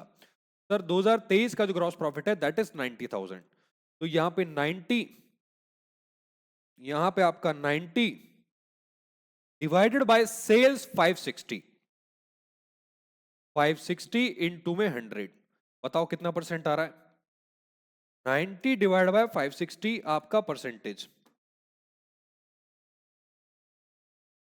डिवाइडेड बाय आपका 5,60,000 इनटू में 100, ये आ रहा है आपका 16% अप्रोक्स। ठीक है 16.07 है, आप 16% भी लिख सकते हो। 2024 का निकाल लो डियर, 24 का, तो ये आ रहा है 119 और आपका 7 lakh, 1,19,000 divided by 7 lakh into में 100, 1,19,000 डिवाइडेड बाय आपका 7 lakhs इन टू में 100, ये आ रहा आपका 17%, ये तो एग्जैक्ट आ गया। अब तीसरा निकाल दो 120 और आपका 8 लाख। ठीक है 2025 120 डिवाइडेड बाय 8 लाख इनटू में 100, ये आ रहा है आपका 15%। तो डियर तीनों ग्रॉस प्रॉफिट रेशियो आपने निकाल लिए। अब हमें निकालना है आपका average gross profit ratio dear. Average gross profit ratio is equal to 16 plus 17 plus 15 divided by number of years यानी कि 3, तो ये एवरेज आ जाएगा 16 प्लस 15 प्लस 17 डिवाइड बाय 3 आपका सॉरी 16% का एवरेज आपने निकाल लिया। ये था आपका एवरेज जीपी रेशियो। अब हम फाइनली बना सकते हैं आपका मेमोरेंडम ट्रेडिंग अकाउंट। ठीक है, लिखने का टाइम मैं आपको दे दूंगा वीडियो पॉज करके। तो आप पहले मेरे साथ फॉर्मेट बना लो आपका मेमोरेंडम ट्रेडिंग अकाउंट का। मेमोरेंडम ट्रेडिंग अकाउंट, और इसका जो ईयर था डियर वो था फ्रॉम 1 अप्रैल 2025 टिल आपका, आग कब लगी थी, आग कब लगी थी, आग लगी थी आपकी कहां गया, आग लगी थी आपकी ये रहा 10 मार्च 2026। ये डेट आपको यहां पे करेक्ट लिखनी होती है, 10 मार्च 2026, 10 मार्च 2026। तो मेमोरेंडम आप जानते हो कैसे बनता है डियर, आ जाओ जल्दी से, वही सारी चीजें यहां पे हम पुट कर देंगे। ठीक है, स्पीड से। सबसे पहले आपका opening stock, to opening stock dear, जो 2025 का क्लोजिंग था, जो आपने निकाला, मतलब निकाला क्या था 80,000, यही आपका जो था ओपनिंग स्टॉक रहेगा आपके 1 अप्रैल 25 का, 31 मार्च 25 का क्लोजिंग, तो 1 अप्रैल 25 का आपका ओपनिंग 80,000। परचेजेस, ये आपको गिवन है क्वेश्चन के अंदर, देख लेते हैं कितनी आपको गिवन है। और एक आइटम और गिवन है dear, manufacturing expenses and wages. ठीक है, ये एक बात देख लो कितना आपको दे रखा है, ये रहा परचेज की डिटेल में आपको गिवन है, ये रहा आखिरी साल का 1.5 लाख, और वेजेस मैन्युफैक्चरिंग 45, 1.5 लाख और आपका 45, 1.5 लाख और आपका 45,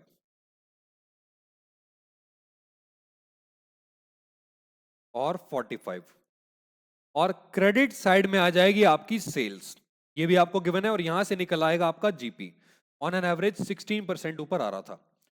सेल्स एक बार देख लो कितनी आपको गिवन है डेट ऑफ फायर तक की, तो डेट ऑफ फायर तक की सेल्स जो आपको गिवन है वो है आपका 2,60,000।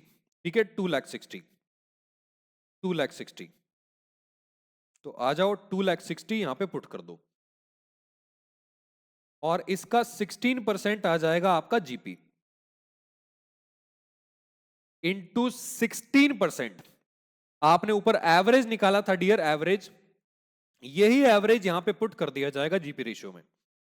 तो निकाल लो 2,60,000 का 16% कितना होता है, इंटू 16%, ये आ रहा आपका 41,600। टोटल कर दो डेबिट साइड का, इस बार डेबिट साइड के टोटल में से आपको क्रेडिट साइड माइनस करनी है। क्या कैलकुलेट करने के लिए, by stock on the date of fire.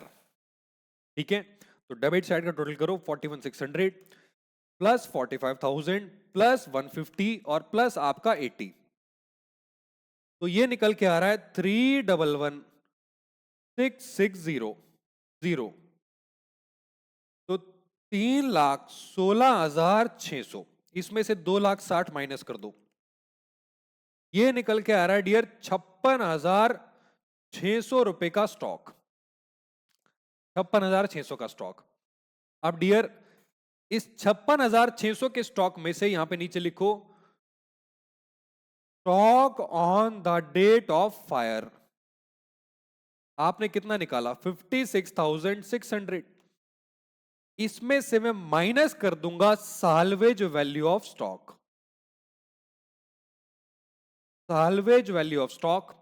मुझे बताओ कितना साल्वेज वैल्यू आपको स्टॉक की दे रखी है, सर हमें साल्वेज वैल्यू स्टॉक की दी है 15,400, तो डियर 15,400 जो है यहां पे आपका माइनस हो जाएगा, यहां पे 15,400 हम क्या करेंगे माइनस कर देंगे आपके total value of the stock on the date of fire में से, निकालो कितना आ गया माइनस 15,400, तो 41,200 आपका लॉस ऑफ स्टॉक आ रहा है, और यही आपका अमाउंट ऑफ क्लेम होगा, क्योंकि क्वेश्चन में इंश्योरेंस पॉलिसी का अमाउंट गिवन नहीं है, लॉस ऑफ स्टॉक, और यही आपका अमाउंट ऑफ क्लेम भी हो जाएगा, amount of claim.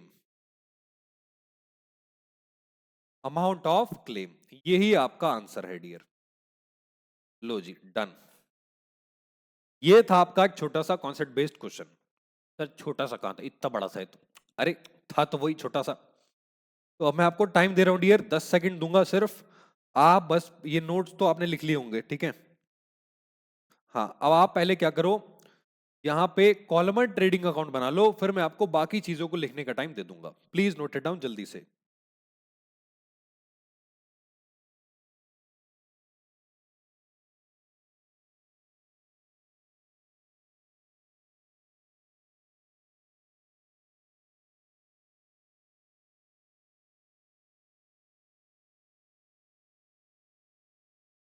All right dear, I hope आपने इसको नोट कर लिया है। अब आ जाओ आपका आगे, नीचे वाला नोट कर लो, ये वाला पार्ट जहां पे आपने एवरेज जीपी निकाला, प्लीज नोट इट डाउन।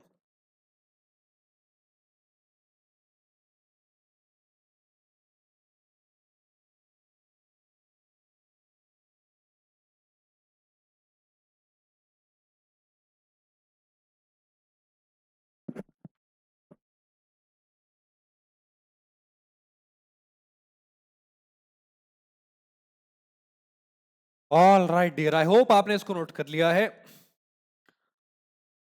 अब आ जाओ मेरे साथ आपके नीचे वाले पार्ट पे, ये वाला मेमोरेंडम ट्रेडिंग अकाउंट बनाओ और आपका loss of stock and insurance claim का अमाउंट निकाल लो जल्दी से। Please note it down.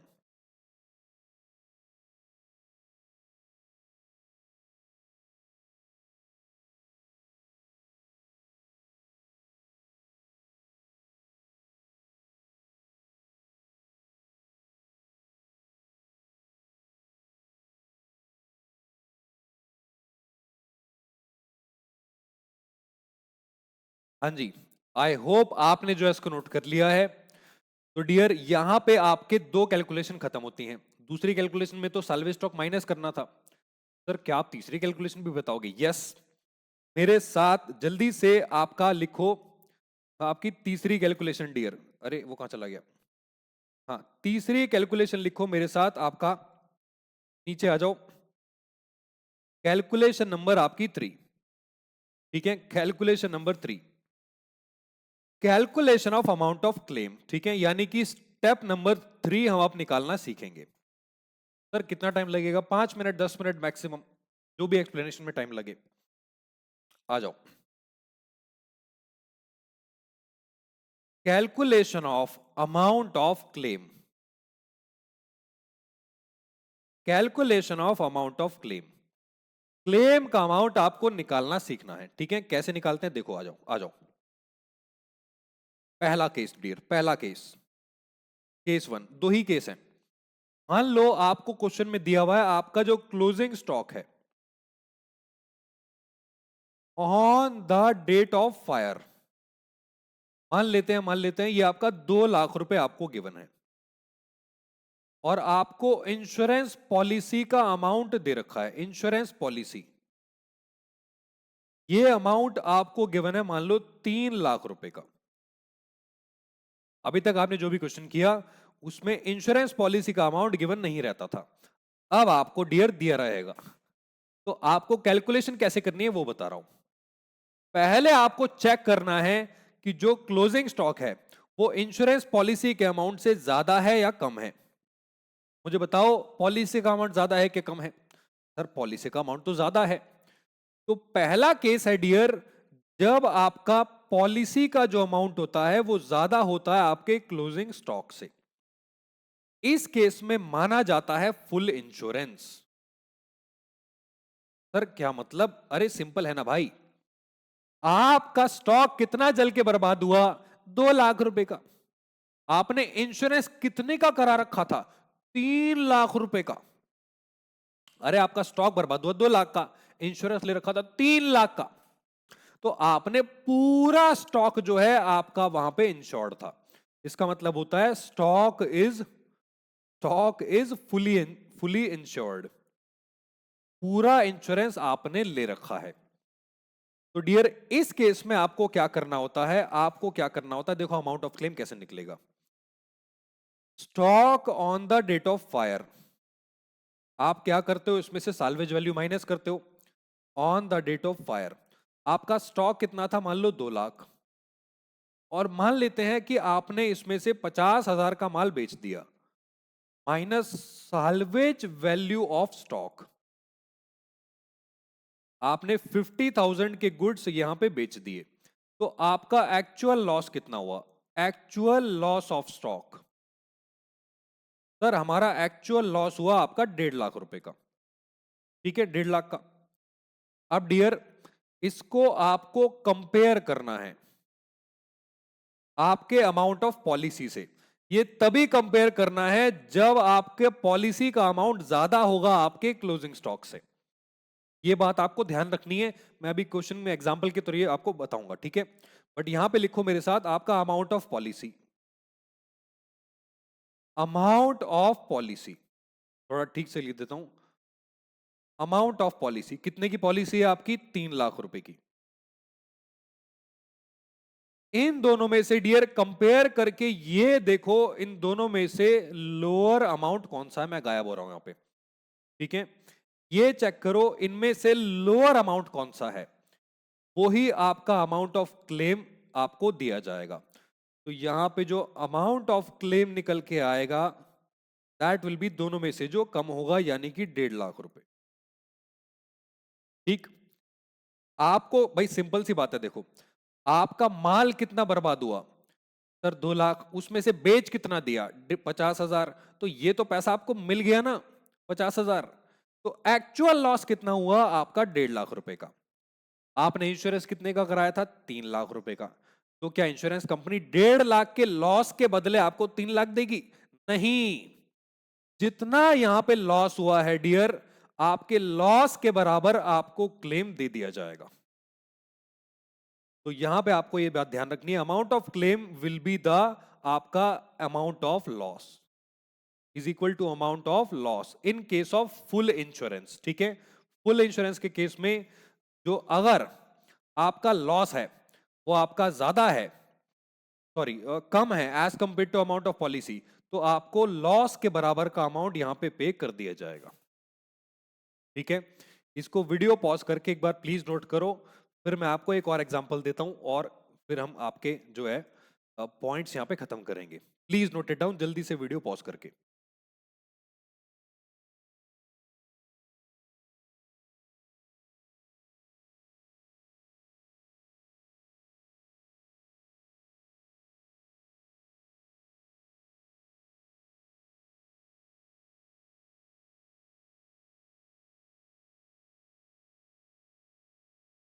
All right dear, I hope आपने इसको नोट कर लिया है। अब ये था आपका पहला केस, जब पूरा का पूरा स्टॉक जो है वो इंश्योर्ड होता। आपने देखा स्टॉक 2 लाख रुपए का था, लेकिन आपने इंश्योरेंस 3 लाख का करा रखा था, यानी कि पूरा का पूरा जो स्टॉक है वो आपका इंश्योर्ड है। तो यहां आपको क्या करना है, लॉस ऑफ आपका पहले अमाउंट ऑफ ये एक्चुअल लॉस निकाल देना है 1.5 लाख रुपए का। अब कंपेयर करना है आपका पॉलिसी का अमाउंट कितना है। तो ऑब्वियसली जो लॉस हुआ है आपका 1.5 लाख का, वही आपको क्लेम यहां पे दे दिया जाएगा, ठीक है। ये था आपका पहला केस। अब आ जाओ केस नंबर 2 पे। केस नंबर 2 में लिखो, case 2, under insurance. Under insurance dear, under insurance. Under insurance के केस में आपका मान लो एग्जांपल ले लेते हैं। यहां पे क्या होता है कि जो आपका पॉलिसी का अमाउंट है ना, वो आपके स्टॉक से कम होता है, वो क्लोजिंग स्टॉक से आपका कम रहेगा, यही आपका केस है। तो जैसे पॉलिसी का अमाउंट मान लेते हैं, आपको दे रखा है आपका 2 लाख रुपए का, ठीक है, 2 लाख रुपए। और आपका जो स्टॉक है डियर, मान लो वो स्टॉक आपको दे रखा है आपका, नहीं इसको 2 लाख नहीं लेते, इसको कुछ और लेते हैं। मान लो आपको जो पॉलिसी का अमाउंट यहां पे दे रखा है, अरे हो जा भाई रब, मान लो जो आपको पॉलिसी का अमाउंट यहां पे दे रखा है वो है आपका 1,50,000, और स्टॉक आपका 2 लाख रुपए का है, ठीक है, 2 लाख रुपए का स्टॉक है। अब यहां पे आपको चेक करना है डियर, यहां पे आपको चेक करना है कि आपका पॉलिसी का अमाउंट तो कम है। तो इस केस में क्या होता है, मेजॉरिटी केस में कंपनी जो है, इंश्योरेंस कंपनी, इंश्योरेंस कंपनी एक क्लॉज अप्लाई करती है, insurance company applies average clause. Sir average clause का मतलब बताता हूं डियर क्या होता है, बताता हूं। एवरेज क्लॉज देखो, आपका माल बर्बाद हुआ 2 लाख रुपए का, लेकिन आपने इंश्योरेंस ले रखा था 1.5 लाख रुपए का, राइट? तो यार अगर आपका मान लो साल्वेज वैल्यू आपकी मान लो 50,000 आती है, तो आपका लॉस कितना होगा सर? 1.5 लाख रुपए। पॉलिसी का अमाउंट कितना है? 1.5 लाख रुपए। पूरा का पूरा अमाउंट आपको दे दिया जाएगा, यस। लेकिन डियर इंश्योरेंस कंपनी कहती है नहीं देंगे, नहीं देंगे आपको पूरा, नहीं देंगे डियर। यहां पे इंश्योरेंस कंपनी कहती है भैया आपने जो स्टॉक था उससे कम का आपने इंश्योरेंस कराया, तो आपका जो माल बर्बाद हुआ हम आपको पूरा पैसा क्यों दें? उसी प्रोपोर्शन में हम आपको क्लेम देंगे जिस प्रोपोर्शन में आपका इंश्योरेंस हो रखा था। तो डियर अगर आप ध्यान से ऑब्जर्व करो तो आपने 75% के स्टॉक का इंश्योरेंस करा रखा है, तो आपको जो क्लेम दिया जाएगा वो आपके लॉस का भी 75% ही दिया जाएगा। इसी को बोलते हैं आपका एवरेज लॉस। अब ये काम कैसे करता है बताता हूं, देखो। मान लो मान लो आपका stock on the date of fire आपका 2 लाख है, 2 लाख। अब इसमें से मैं माइनस कर दूंगा salvage value of stock, salvage value of stock, salvage value. मान लेते हैं डियर आपका 80,000 का स्टॉक जो है वो साल्वेज हो गया, ठीक है? 80,000 का स्टॉक यहां पे साल्वेज हो गया। अब डियर 1,20,000 जो है आपका अमाउंट आ रहा है, या 1,20,000 नहीं, इसको 50 रखते हैं अभी के लिए, पूरा 50 रखते हैं। तो चेंज कर लो डियर, थोड़ा सा चेंज कर लो प्लीज, हाँ मेरे कहने पे चेंज कर लो बस, इसको 50 रखते हैं अभी। अब लो, आपका जो लॉस ऑफ स्टॉक है, जो लॉस ऑफ स्टॉक है वो बराबर आ गया आपकी पॉलिसी के अमाउंट के, लेकिन यहां पे ये मैटर नहीं करेगा क्योंकि जो आपका क्लोजिंग स्टॉक था वो ज्यादा था और आपका पॉलिसी का अमाउंट कम था। तो यहां पे डियर एवरेज क्लॉज अप्लाई हो जाएगा। अब एवरेज क्लॉज के केस में क्लेम कैसे निकलता है जरा ये चेक करो। Amount of claim is equal to, formula देखना कैसे लगा रहा हूं, जो भी आपका अमाउंट ऑफ पॉलिसी है, अमाउंट ऑफ पॉलिसी, इसको मैं डिवाइड करूंगा stock on the date of fire से,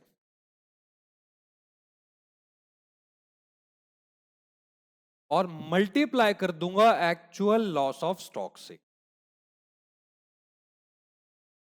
मतलब सिंपल लैंग्वेज में डियर, सिंपल लैंग्वेज में, जैसे यहां पे आपका अमाउंट ऑफ पॉलिसी कितना है? सर हमारा अमाउंट ऑफ जो पॉलिसी है वो आपका 1.5 लाख रुपए की पॉलिसी आपने ले रखी है। अब इसको आप मल्टीप्लाई किससे कर रहे हो? एक्चुअल लॉस से, जो कि 1.5 लाख रुपए का है। और आपका क्लोजिंग स्टॉक कितना था? आपका 2 लाख रुपए का, जिससे आप इसको डिवाइड कर रहे हो। तो ये जो प्रोपोर्शन है ना डियर, ये वाला जो प्रोपोर्शन है, ये मतलब actual loss divide by closing stock, अगर आप ध्यान से ऑब्जर्व करो तो ये आपका 75% का प्रोपोर्शन बन रहा है।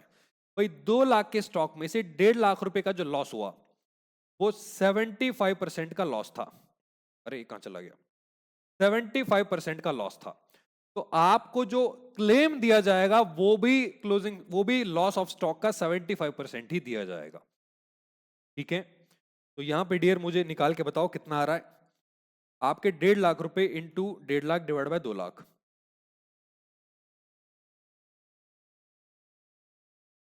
ये आ रहा है आपका 1,12,500।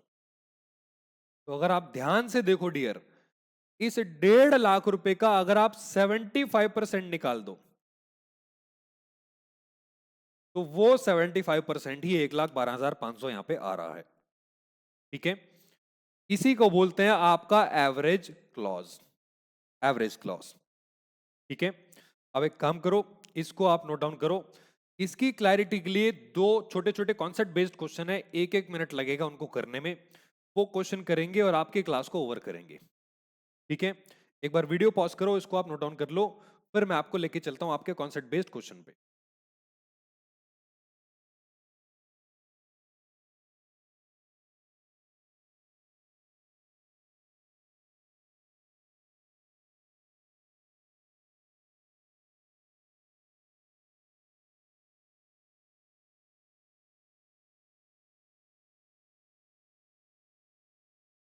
हाँ जी, आई होप आपने इसको नोट कर लिया है डियर। एक मिनट, मैंने यहाँ पे आपको ये नहीं दिखाया था, सॉरी, यहां से नोट डाउन करना था आपके केस 2 से।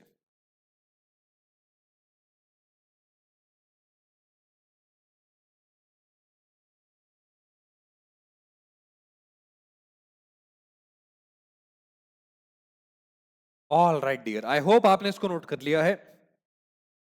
देखो, मैं आपको फिर से बता रहा हूं, जो आपका एवरेज क्लॉज है, ये क्वेश्चन बताएगा कि कब अप्लाई करना है, अदरवाइज जनरल क्लॉज ही अप्लाई होगा।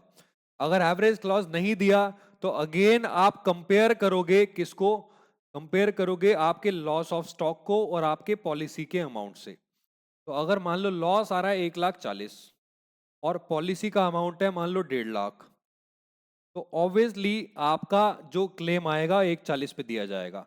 लेकिन अगर लॉस आ रहा है आपका 1,60,000 और पॉलिसी का अमाउंट है 1,50,000, तो भैया 1,50,000 का ही क्लेम दिया जाएगा। ऊपर मैंने लिखवाया था, दोनों में से जो लोअर होगा, दोनों में से जो कम होगा, वही आपको क्लेम दिया जाएगा। ठीक है, तो आ जाओ क्वेश्चन पे मेरे साथ। क्वेश्चन निकाल लो डियर, क्वेश्चंस के अंदर देखते हैं आपको क्या दिया है। Concept based question, question number 3। आ जाओ, कहां गया क्वेश्चन लल्लू लाल? हाँ जी, ये रहा क्वेश्चन नंबर आपका 3। क्वेश्चन नंबर 3,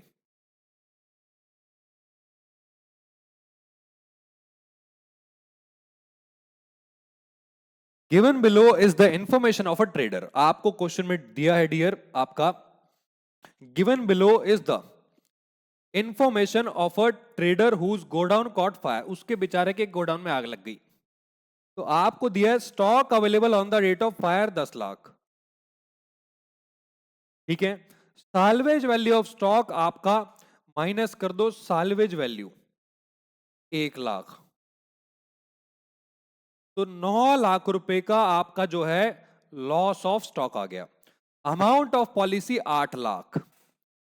मैंने आपको कहा था कंपेयर करो, कंपेयर करो आपके स्टॉक की वैल्यू को आपके अमाउंट ऑफ पॉलिसी से। डियर, यहां पे पॉलिसी 8,00,000 की है लेकिन क्लोजिंग स्टॉक 10,00,000 का है। ये अंडर इंश्योरेंस का केस है और यहां पे एवरेज क्लॉज अप्लाई होगा। ठीक है, तो dear calculate the amount of claim from the above information is general clauses followed. तो जनरल क्लॉज का मतलब है एवरेज क्लॉज नहीं अप्लाई होगा। तो अब यहां पे आप देख पा रहे हो लॉस कितना है 9,00,000 का। मुझे बताओ पॉलिसी का अमाउंट कितना है? सर पॉलिसी का अमाउंट 8,00,000 है, तो बस कंपेयर कर दो दोनों में से जो कम है। यहां पे डियर दोनों में से कम है 8,00,000, तो पहले केस का आंसर आ गया आपका अमाउंट ऑफ क्लेम 8,00,000। अरे यहां पे लिखो ना मेरे साथ, मैं फेयर में लिखवा दूं क्या आपको? भाई यहां पे आप सबसे पहले आपको दे रखा है closing stock on the date of fire 10,00,000, salvage value minus करके लॉस ऑफ स्टॉक आ गया। ठीक है, अब पॉलिसी का अमाउंट 8,00,000 है, दोनों में से जो कम होगा वो ही आपका अमाउंट ऑफ क्लेम होगा, आपका 8,00,000 रुपए। पहला केस सॉल्व। दूसरा केस एवरेज क्लॉजेस फॉलोड। भैया हमें साफ साफ दिख रहा है कि 10,00,000 के स्टॉक में से 8,00,000 रुपए का स्टॉक ही आपका इंश्योर्ड था। तो यहां आप क्या करेंगे डियर? फॉर्मूला लगाएंगे, amount of claim is equal to आपका amount of policy divided by closing stock on the date of fire into में लॉस ऑफ स्टॉक। आप कैलकुलेटर उठाओ जल्दी से और लिखो यहां पे पॉलिसी का अमाउंट कितना है 8,00,000, 10,00,000 का स्टॉक था, 9,00,000 का नुकसान हुआ, बताओ क्लेम कितना आएगा? अरे निकालो ना यार कैलकुलेटर से अपने जल्दी से। 8,00,000 डिवाइडेड बाय 10 लाख का स्टॉक इनटू में 9 लाख रुपए, सर 7,20,000 का लॉस आ रहा है। तो 10 लाख के स्टॉक में से अगर आप 8 लाख का इंश्योरेंस कराते हो 80% होता है, तो जो लॉस हो रहा है आपका 9 लाख रुपए का, इसका 80% ही क्लेम दिया जाएगा, विच इज 7,20,000। आई होप आपको ये वाला पॉइंट समझ में आ गया होगा डियर, इसको प्लीज लिख लेना, ठीक है, जो भी मैंने आपको यहां पे लिखवाया है।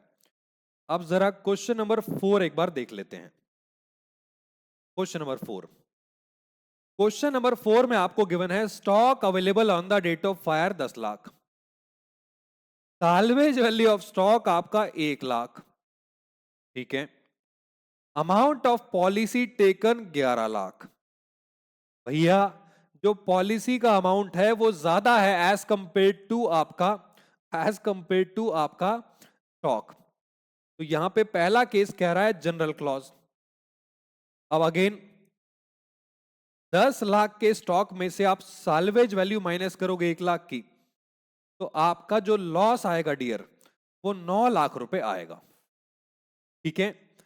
अब डियर बात को समझना, यहां पे अमाउंट ऑफ पॉलिसी ज्यादा है, जो पॉलिसी का अमाउंट है वो 11 लाख है और क्लोजिंग स्टॉक 10 लाख है, ये फुली इंश्योर्ड है, इसमें एवरेज क्लॉज अप्लाई नहीं होता। तो अगर क्वेश्चन में लिखा भी है एवरेज क्लॉज, नहीं होगा अप्लाई, ये पूरा ही जनरल हो जाएगा। तो आपको क्या करना है, बस लॉस को कंपेयर कर देना है आपके अमाउंट ऑफ पॉलिसी से, जो कि 11 लाख रुपए की थी। दोनों में से कम कौन सा है, 9 लाख। तो चाहे केस ए हो चाहे बी हो, आंसर 9 लाख ही आएगा, क्योंकि पॉलिसी का अमाउंट ज्यादा है डियर, फुली इंश्योर्ड है। अब ये था आपका केस आपके एवरेज क्लॉज का डियर। यहां पे कॉन्सेप्ट खत्म होते हैं आपके पहले आपके पार्ट के लॉस ऑफ स्टॉक पॉलिसी के। अब इसमें कुछ और एडजस्टमेंट्स हर क्लास में ऐड होंगी और आपके बहुत जबरदस्त प्रैक्टिस बेस्ड क्वेश्चन आपको कराए जाएंगे, ठीक है। तो एक बार ये जो राइट साइड में जो पार्ट लिखा हुआ है आपके, ठीक है, इसको एक बार प्लीज नोट डाउन कर लो। मैं थोड़ा सा 10 सेकंड के लिए गायब होता हूं, फिर मैं आपकी क्लास को ओवर करता हूं। Please note it down dear, please note it down.